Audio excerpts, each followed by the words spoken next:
Nitrogen, magnesium, sulphur, carbon, redox. મારા વાલીડાઓ કેમ છો? મજામાં? દરેક વિદ્યાર્થી મિત્રોનું વિદ્યાકુલ ગુજરાતી સાયન્સ ચેનલની અંદર હું પાર્કો સખ્ય આપ સર્વનું હાર્દિક હાર્દિક હાર્દિક હાર્દિક હાર્દિક સ્વાગત કરી રહ્યો છું. દરેક વિદ્યાર્થી મિત્રોને first of all good evening, Radhe Radhe, જય શ્રી કૃષ્ણ, હર હર મહાદેવ, મહાદેવ, સત શ્રી અકાલ, શ્રી અસલામ વાલેકુમ. કેમ છો ધોરણ 12 ના વિદ્યાર્થી મિત્રો? તમને એવું થતું હશે કે સર શા માટે ધોરણ 12 ના વિદ્યાર્થી મિત્રોની વાત કહું છું? વિદ્યાર્થી મિત્રો, ધોરણ 12 ના વિદ્યાર્થી મિત્રોની હાલ બોર્ડની પરીક્ષા પૂર્ણ થઈ ગઈ છે અને આમ કહેવા જઈએ તો વિદ્યાર્થી મિત્રો કે મેના સ્ટાર્ટિંગમાં અને એપ્રિલના એન્ડની અંદર રિઝલ્ટ આવવાનું છે. સાથે સાથે આજનો જે આ વિડીયો જે છે એટલે મીન્સ કે આજનો આ જે લેક્ચર છે એ ધોરણ 11 ના વિદ્યાર્થી મિત્રો માટે પણ ઉપયોગી છે અને ધોરણ 12 ના વિદ્યાર્થી મિત્રો માટે ખાસ ઉપયોગી છે. કારણ કે વિદ્યાર્થી મિત્રો અહીંયા આપણે જોવા મળે છે કે ભાઈ ઇમ્પ્રુવમેન્ટ એક્ઝામ 2026, આમ ગુજરાતી ભાષાની અંદર વાત કરીએ એટલે આપણે એને કહીએ ગુજરાતીમાં ઇમ્પ્રુવમેન્ટ એટલે સુધારણા પરીક્ષા. તો વિદ્યાર્થી મિત્રો, ઘણી વખત આમ જોવા જઈએ તો સમગ્ર ગુજરાતની અંદર 5 થી 6% સ્કૂલોની અંદર એવી માહિતીઓ શિક્ષકો દ્વારા મળે છે કે ઇમ્પ્રુવમેન્ટ એક્ઝામ આપ્યા પછી વિદ્યાર્થી મિત્રોને ગવર્મેન્ટની અંદર ફાયદો થતો નથી. તો વિદ્યાર્થી મિત્રો, આ માહિતી તદ્દન ખોટી છે. હું આજે તમને સંપૂર્ણ પ્રકારની માહિતી આપવાનો છું, પરંતુ વિદ્યાર્થી મિત્રો આ વિડીયોને એન્ડ સુધી જોજો, કારણ કે આ તમારા માટે ખૂબ ઉપયોગી છે. મેથ્સ ગ્રુપને એટલે કે જેને એ ગ્રુપ જે છે મેથ્સ વિષય જેને છે એને બી ગ્રુપની અંદર બાયોલોજી સબ્જેક્ટની એક્ઝામ આપી શકે કે ના આપી શકે? બાયોલોજીના વિદ્યાર્થી મિત્રો એ ગ્રુપની એક્ઝામ આપી શકે કે ના આપી શકે? આ દરેક પ્રકારની માહિતીઓ આપવાનું, પણ જેટલા વિદ્યાર્થી મિત્રો અત્યારે આ વિડીયોને નિહાળી રહ્યા છે, આ લેક્ચરને નિહાળી રહ્યા છે, દરેક વિદ્યાર્થી મિત્રો ઝડપથી પહેલા તો લાઈક, શેર અને સબસ્ક્રાઇબ કરવાનું ભૂલતા નહીં. અને ખાસ કારણ કે આ માહિતી તમારા માટે ખૂબ મહત્વની છે, કારણ કે આનું ફોર્મ ભરવાની શરૂઆત ક્યારથી થશે, એની એક્ઝામ ક્યારે આવશે, આ દરેક પ્રકારની માહિતી તમને હું આપવાનો છું. સાહેબ, રિઝલ્ટ આવ્યા પછી જે મેરિટ લિસ્ટ બહાર પડે છે રાઉન્ડ 1, પણ સાહેબ અમે તો ઇમ્પ્રુવમેન્ટ એક્ઝામ આપીએ તો અમારા માટે રાઉન્ડ 1 ફાયદાકારક કે રાઉન્ડ 2 ફાયદાકારક? અમે સાહેબ રાઉન્ડ 1 માટે રાઉન્ડ 1 માટે અમે માહિતી રાઉન્ડ 1 માટે અમે એપ્લાય કરી શકીએ કે રાઉન્ડ 2 માટે એપ્લાય કરી શકીએ? સાહેબ, રાઉન્ડ 1 ના વિદ્યાર્થી મિત્રોનું મેરિટ લિસ્ટ ઉપર હોય ને અમારું મેરિટ લિસ્ટ નીચે હોય ને બીજી વખત અમે આ ઇમ્પ્રુવમેન્ટ એક્ઝામ આપ્યા પછી અમારું મેરિટ લિસ્ટ આના કરતા ઉપર બને તો સાહેબ અમારો મેરિટ ક્રમ ઉપર જાય કે નીચે જાય કે હોય એને એરિયે? આ દરેક પ્રકારની માહિતી વિદ્યાર્થી મિત્રો હું તમને આજના લેક્ચરની અંદર આપવાનો છું. ખાસ આજનો લેક્ચર ઠેક સુધી જોજો, આ તમારા માટે ખૂબ ઉપયોગી છે. તમારા દરેક પ્રકારના ક્વેશ્ચનોને હું અહીંયાથી તમારું સોર્ટ આઉટ કરવાનો છું. તો વિદ્યાર્થી મિત્રો, સ્ટાર્ટ કરીએ. સૌ પ્રથમ ભાઈ ઇમ્પ્રુવમેન્ટ એક્ઝામ 2026 કે ફાયદો અને ગેરફાયદો. આની પહેલા વિદ્યાર્થી મિત્રો 2025 ની અંદર જે ઇમ્પ્રુવમેન્ટ એક્ઝામ ક્યારે આવી હતી, ક્યારે એનું ફોર્મ ભરાવાની શરૂઆત થઈ હતી, એની એક્ઝામ ક્યારે આવી તેની સંપૂર્ણ માહિતી હું આપવાનું છું. દરેક વિદ્યાર્થી મિત્રો ખાસ હું અહીંયા સૌ પ્રથમ લખું છું ભાઈ ઇમ્પ્રુવમેન્ટ એક્ઝામ 2026 માટે. પહેલા હું વાત કરું છું 2025 માટે. ભાઈ શેના માટેની વાત કહું છું વિદ્યાર્થી મિત્રો? 2025 ની એક્ઝામ બાબતે. ઓકે, ક્યારની? 2025 ની. તો વિદ્યાર્થી મિત્રો 2025 ની અંદર જે આપણું રિઝલ્ટ છે એ મેના સ્ટાર્ટિંગમાં જ આવ્યું હતું. આપણે બધાને ખબર છે મેના ક્યાં આવ્યું હતું? સ્ટાર્ટિંગમાં જ આવ્યું હતું. એટલે કે આઈ થિંક 5/5 આસપાસ આપણું એક્ઝામ રિઝલ્ટ આવ્યું હતું. મને પ્રોપર ડેટ નથી યાદ એટલે હું ચોખ્ખા શબ્દમાં લખું છું આસપાસ. હવે આ એક્ઝામના વિદ્યાર્થી મિત્રો 10 થી વિદ્યાર્થી મિત્રો 12 દિવસની અંદર તમારે તેનું ફોર્મ ભરવાનું આવ્યું હતું. કોનું ફોર્મ ભરવાનું આવ્યું હતું? ઇમ્પ્રુવમેન્ટ એક્ઝામનું. અને એની વિદ્યાર્થી મિત્રો હું તમને વાત કરું તો જૂન અને જુલાઈ, એટલે કે વિદ્યાર્થી મિત્રો ઇમ્પ્રુવમેન્ટ એક્ઝામની જે ડેટ છે, ઇમ્પ્રુવમેન્ટ એક્ઝામની જે વિદ્યાર્થી મિત્રો ડેટ છે એ 26 તારીખથી લઈને 3 તારીખ સુધીમાં 26 તો કેટલી 3-7 સુધીની વચ્ચે એનું જે શું હતું વિદ્યાર્થી મિત્રો, એની એક્ઝામ ડેટ આવી હતી.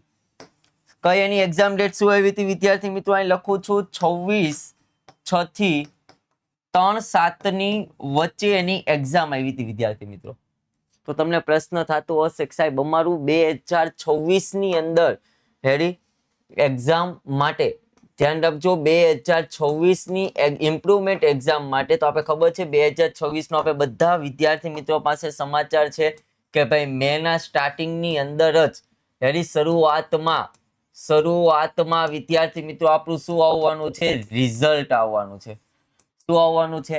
રિઝલ્ટ. તો સેમ વિદ્યાર્થી મિત્રો માહિતી એ જ કે વિદ્યાર્થી મિત્રો એના 10 થી 12 દિવસની અંદર જ્યારે એની ડેટ આવશે અમે અહીંથી તમને જાણ કરશું.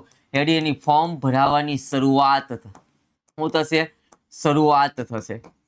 ત્યારબાદ વિદ્યાર્થી મિત્રો એની એક્ઝામ છે એ સેમ ત્યારે જ આવશે જૂન જુલાઈ આસપાસમાં, એટલે કે જૂનના એન્ડિંગમાં અને જુલાઈના સ્ટાર્ટિંગમાં એની શું આવશે વિદ્યાર્થી મિત્રો? એની એક્ઝામ આવશે. અને રિઝલ્ટની વાત કરીએ તો વિદ્યાર્થી મિત્રો અહીંયા તમે જોવા જાવ તો આના વિધિન રેડી આમ જોવા જઈએ તો 7 થી 12 દિવસની વચ્ચે એનું શું આવે છે? રિઝલ્ટ આવે છે.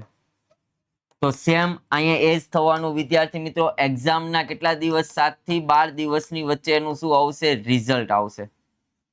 ખ્યાલ આવે છે? તો વિદ્યાર્થી મિત્રોને પ્રશ્ન થાય સાહેબ આ એક્ઝામ અમારા માટે શું ફાયદાકારક છે? આ એક્ઝામ અમારા માટે શું ફાયદો કરે અને સાહેબ આ એક્ઝામથી અમને શું ગેરફાયદો થાય? ફાયદો. તો વિદ્યાર્થી મિત્રો હું તમને પહેલા તો વાત કરી દઉં, ઇમ્પ્રુવમેન્ટ એક્ઝામ તમારા માટે ખૂબ મહત્વની છે. કારણ કે વિદ્યાર્થી મિત્રો હું તમને વાત કરું શા માટે મહત્વની છે. માનો કે એક્ઝામ્પલ તરીકે તમારું જે રિઝલ્ટ છે વિદ્યાર્થી મિત્રો, શું છે?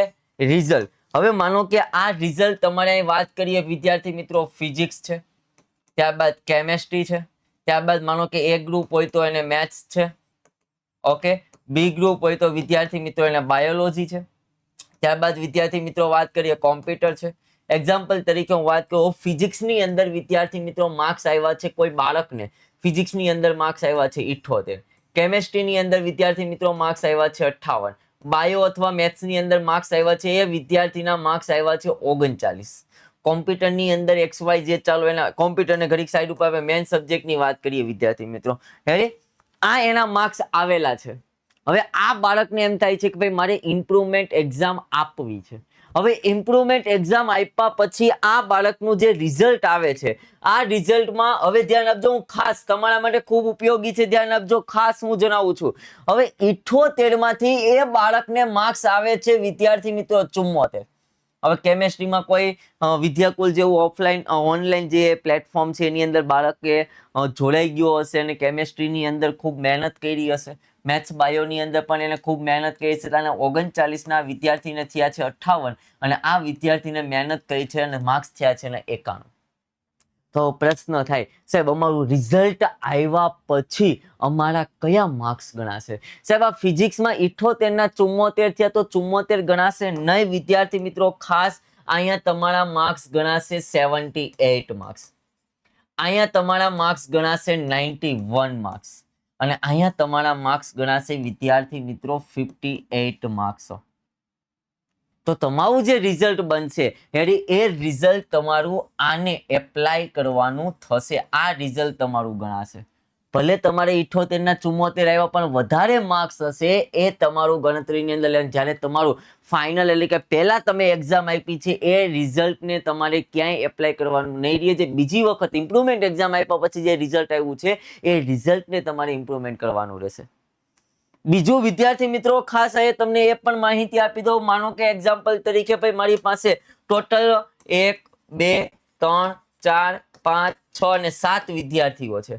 હવે માનો કે આ વિદ્યાર્થીનું મેરિટ લિસ્ટ છે 99 પોઈન્ટ, આ વિદ્યાર્થીનું છે 93, આનું છે 91, આનું છે 90.5, આનું છે ભાઈ 88, આનું છે ભાઈ 84 અને આનું મેરિટ છે 81.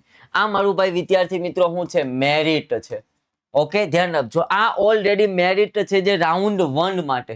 શેના માટે છે વિદ્યાર્થી મિત્રો? રાઉન્ડ 1. હવે જ્યારે વિદ્યાર્થી મિત્રો રાઉન્ડ 2 આવે છે એટલે કે આ ઇમ્પ્રુવમેન્ટ એક્ઝામ આપ્યાના વિદ્યાર્થી મિત્રો માટે જે રાઉન્ડ 2 માં એપ્લિકેબલ રહે છે, એપ્લાય કરવાનું આવે તો માનો કે નંબર 1 છે ને એક્ઝામ આપી નથી, 2 નંબર વિદ્યાર્થી એક્ઝામ આપી નથી, આ ત્રણેય એક્ઝામ આપી છે.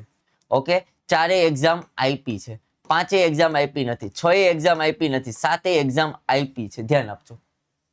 ઓકે, હવે આનું મેરિટ તો 99 જ હતું, આનું મેરિટ 93 હતું, આનું મેરિટ તો જેને ઇમ્પ્રુવમેન્ટ એક્ઝામ આપ્યા પછી 91 ની જગ્યાએ આ વિદ્યાર્થીનું મેરિટ થઈ ગયું 94. ધ્યાન આપજો, આ વિદ્યાર્થીનું મેરિટ થઈ ગયું ઓલરેડી બાળકનું કેટલું થઈ ગયું 94. ઓકે, હવે આ વિદ્યાર્થીએ પણ એક્ઝામ આપી છે, આ વિદ્યાર્થીનું મેરિટ થઈ ગયું વિદ્યાર્થી મિત્રો 93.5. ઓકે, આ વિદ્યાર્થી એક્ઝામ નથી આપી, આને એક્ઝામ નથી, આ વિદ્યાર્થીએ એક્ઝામ આપીને એનું મેરિટ થઈ ગયું છે 86. ખ્યાલ આવે છે? હવે જોજો, તો રાઉન્ડ 2 માં જે મેરિટ લિસ્ટ બહાર પડે છે ત્યારે તેનો ક્રમ શું થશે? ત્યારે આ વિદ્યાર્થીનું મેરિટ તો 99 છે, તો એનો ક્રમ એક જ રહેશે. એનો ક્રમ કેવો રહેશે? એક જ રહેશે. આ વિદ્યાર્થીનું મેરિટ 93 છે, ક્રમ 2 ઉપર હતો, પણ આ વિદ્યાર્થીનું મેરિટ 94 છે, ક્રમ 3 હતો, તો આ વિદ્યાર્થી ક્યાં વયો જશે? બીજા નંબરના મેરિટે વયો જશે. પછી ક્યાં આવશે? 93 એટલે બીજો નંબર. ક્રમ ચેન્જ થઈ જશે. આ વિદ્યાર્થીનું વિદ્યાર્થી મિત્રો કેટલું છે? 94 હતું, એટલે ક્યાં વયો ગયો? ઓકે, આનું 93.3 છે, એટલે વિદ્યાર્થી મિત્રો અહીંયા ક્યાં આવશે? વિદ્યાર્થી મિત્રો અહીંયા ક્રમ કયો આવશે? ચોથો. આ પછી આનો ક્રમ આવશે બીજો. ખ્યાલ આવે છે? પછી 90.5 વાળાનો તો એક્ઝામ આપીને વયો ગયો, 4 ક્રમ થઈ ગયા. 5મો ક્રમ ને 88 છે, એટલે 5મા નંબરે રહેશે. ઓકે, 7મો ક્રમ વાળો ઉપર આવી જશે અને 6થા ક્રમ વાળો નીચે, એટલે મેરિટ પછી આ રીતના બનશે. જે 3જા નંબર વાળો હતો અને 4થા નંબર વાળો હતો, ક્યાં વયા ગયા? ઉપર. એટલે આનું નવું મેરિટ લિસ્ટ જે બને છે, મેરિટ લિસ્ટ શું બનશે વિદ્યાર્થી મિત્રો? તો આ પહેલા નંબર હતો એ પહેલો જ, 3જા નંબર વાળો બીજે વયો ગયો, 4થા નંબર વાળો ત્રીજાએ વયો ગયો, બીજા નંબર વાળો વિદ્યાર્થી મિત્રો ચોથાએ વયો ગયો, 5મા નંબર વાળો 5મા એ રહ્યો, 7મા નંબર વાળો 6થા વયો ગયો, અને 6થા નંબર વાળો ક્યાં વયો ગયો? 7મા વયો ગયો. તો તમારું મેરિટ લિસ્ટ વિદ્યાર્થી મિત્રો આ રીતના બનશે. આ રાઉન્ડ 1 માટે છે, આ રાઉન્ડ 2 માટે છે, જ્યારે ઇમ્પ્રુવમેન્ટ એક્ઝામ આપ્યા પછી વિદ્યાર્થી મિત્રોના પ્રશ્ન હોય તો સાહેબ અમારું મેરિટ લિસ્ટ આ પ્રમાણે બને. હવે માનો કે એક્ઝામ્પલ તરીકે રાઉન્ડ 2 નો જે રાઉન્ડ 1 ની અંદર જે બીજા નંબરનો વિદ્યાર્થી જે હતો એનું મેરિટ હતું 93, અને માનો કે એને એક્ઝામ્પલ તરીકે નિરમામાં એ વિદ્યાર્થી મિત્રને એડમિશન મળે છે, પણ એને એડમિશન લીધું નહીં રાઉન્ડ 1 માં, અને એ વિચાર્યું ભાઈ હું રાઉન્ડ 2 ની અંદર જઈશ, મારે એનાથી બીજી કોઈ આઈઆઈટી કંપનીમાં એમ્સ ની અંદર ભાઈ મારે એડમિશન લેવું છે. માનો કે બાયોલોજીનો વિદ્યાર્થી હતો. ખ્યાલ આવે છે? તો હવે શું થશે? કારણ કે બીજા નંબર વાળો તો કયા ક્રમમાં વયો ગયો? 4થા નંબરે વયો ગયો, અને જે 3જા નંબર વાળો તો બીજા નંબરના ક્રમમાં વયો ગયો. તો હવે આ વિદ્યાર્થીને ચાન્સ મળશે નહીં. ચાન્સ કયા વિદ્યાર્થીને મળે? આવી. શું કામ? એનું મેરિટ ઉપર વયું ગયું. તો ઇમ્પ્રુવમેન્ટ એક્ઝામનો ફાયદો આ છે. મેં તમને પહેલા કીધું કે ગુજરાતની 5 થી 7% સ્કૂલોની અંદર શિક્ષક મિત્રો દ્વારા માહિતી મળેલી છે કે ભાઈ ઇમ્પ્રુવમેન્ટ એક્ઝામ આપ્યા પછી ગવર્મેન્ટની અંદર ફાયદો થતો નથી. તો આ માહિતી તમારા મગજની અંદર હોય તો કાઢી નાખજો. ફાયદો ને ફાયદો જ છે વિદ્યાર્થી મિત્રો. હવે ખાસ પ્રશ્ન, ઘણા વિદ્યાર્થી મિત્રોને પ્રશ્ન એવો છે કે સાહેબ મારે 12માં સાહેબ એ ગ્રુપ હતું એટલે મારે મેથ્સ હતું, તો સાહેબ હું ઇમ્પ્રુવમેન્ટ એક્ઝામની અંદર બાયોલોજીનું એક્ઝામ આપીને હું બી ગ્રુપમાં ટ્રાન્સફર થઈ શકું? હા, થઈ શકે. હા, તો થઈ શકે. બી ગ્રુપનું એક્ઝામ બાયોલોજીનું પેપર આપીને માનો કે બાયોલોજીમાં ભાઈ તું પાસ થઈ ગયો, 34 માર્ક્સ આવ્યા, અત્યારે ડોક્ટર છે. 2025 ની અંદર 4 વિદ્યાર્થીએ એક્ઝામ આપી હતી, અને આજે 4 વિદ્યાર્થી મિત્રો એને બાયોલોજી હતું.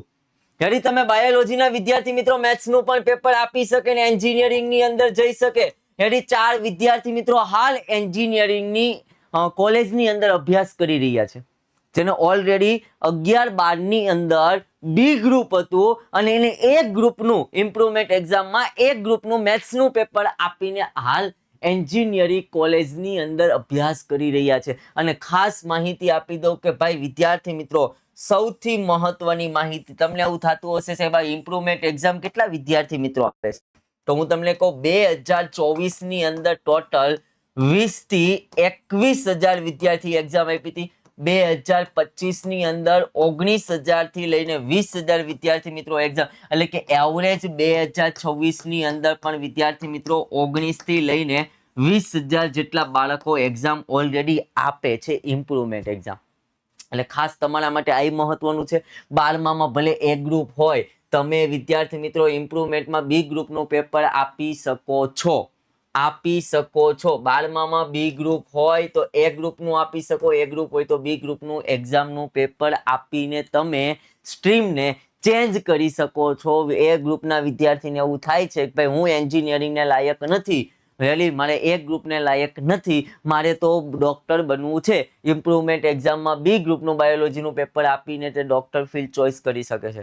2 વર્ષ માટે બાયોલોજી લઈને તેને ખબર પડી કે ભાઈ હું ડોક્ટર બની શકું એમ નથી, તો એ વિદ્યાર્થી એ ગ્રુપનું મેથ્સનું પેપર આપીને એન્જિનિયરિંગ કરી શકે છે. આ તમારા માટે સૌથી મહત્વનું છે. તો વિદ્યાર્થી મિત્રો તમે જોયું કે ભાઈ ઇમ્પ્રુવમેન્ટ એક્ઝામનો ફાયદો શું છે, ગેરફાયદો છે જ નહીં. વિદ્યાર્થી મિત્રો ખૂબ મહત્વની આ એક્ઝામ છે. હું હજી તમને કહું છું, પાછી માહિતી તમને અહીંયા પ્રોવાઈડ કરી દઉં કે જે ધોરણ એટલે કે સ્ટાન્ડર્ડ 12 નું જે રિઝલ્ટ છે, એની સ્ટાન્ડર્ડ 12 ના રિઝલ્ટ ના વિધિન 10 થી 12 દિવસની વચ્ચે શું આવે છે વિદ્યાર્થી મિત્રો, ફોર્મ ભરવાનું આવે છે ની ડેટ બહાર પડે છે ભાઈ. ઓકે, અને જૂન એન્ડ અને જુલાઈના સ્ટાર્ટિંગમાં તેની શું આવે છે વિદ્યાર્થી મિત્રો, એક્ઝામ આવે છે. અને એના 7 થી 12 વધીને 15 દિવસની અંદર તેનું શું મળે છે વિદ્યાર્થી મિત્રો, રિઝલ્ટ મળે છે. અને બધે પછી આ રિઝલ્ટ એપ્લિકેબલ કરી શકો છો. અને જે રાઉન્ડ 2 ની અંદર તમારું મેરિટ અપ પણ જઈ શકે છે. અને ખાસ કે માનો કે તમે એક્ઝામ, હવે માનો કે એક્ઝામ્પલ તરીકે તમે 3 વિષયમાં ફોર્મ ભર્યું, બાયોમાં ભર્યું, ફિઝિક્સમાં ભર્યું અને કેમેસ્ટ્રીમાં ભર્યું. તમે બાયોની એક્ઝામમાં તમે એક્ઝામ દેવા ગયા, ફિઝિક્સની એક્ઝામ દેવા ગયા નથી, કેમેસ્ટ્રીની એક્ઝામ દેવા ગયા નથી, તો એવું વિચારતા ને હું ફેલ થઈશ, નહીં, ફેલ નહીં થાવ. જેના માર્ક્સ વધારે, માનો કે અહીંયા તમારે પહેલી વખત 78 હતા, અહીંયા તમારા 58 છે, અહીંયા તમારા માનો કે 71 છે, તો અહીંયા તમારા 78 એક્ઝામ આપી, 78 ના તમારા 91 થયા, તો અહીંયા તમારા ગણાશે 91. અહીંયા તમે એક્ઝામ નથી આપવા ગયા તો 58 ને 58 રહેશે. અહીંયા તમે એક્ઝામ નથી આપવા ગયા તો 71 ના 71 જ રહેશે વિદ્યાર્થી મિત્રો. તો વિદ્યાર્થી મિત્રો આ તમારા માટે ખૂબ મહત્વની ઇન્ફોર્મેશન હતી. શું ઘણા વિદ્યાર્થી મિત્રોને આ વિશેની માહિતી નહોતી, તો અને એ વિદ્યાર્થી મિત્રોને આ માહિતી મળી ગઈ છે. તો વિદ્યાર્થી મિત્રો તમારા માટે આ ઇન્ફોર્મેશન કેટલી મહત્વની નહીં, ખાસ કરીને નીચે કોમેન્ટ બોક્સની અંદર જણાવજો. તો વિદ્યાર્થી મિત્રો આજના આ લેક્ચરને અહીંયા સુધી રાખીએ છીએ. ફરી પાછા આવી જ નવી ઇન્ફોર્મેશન લઈને અમે તમારી સમક્ષ આવશું. ત્યાં સુધી દરેક વિદ્યાર્થી મિત્રોને બાય બાય, જય શ્રી કૃષ્ણ, જય હિન્દ, જય ભારત, ભારત માતા કી જય. જય કેમેસ્ટ્રી.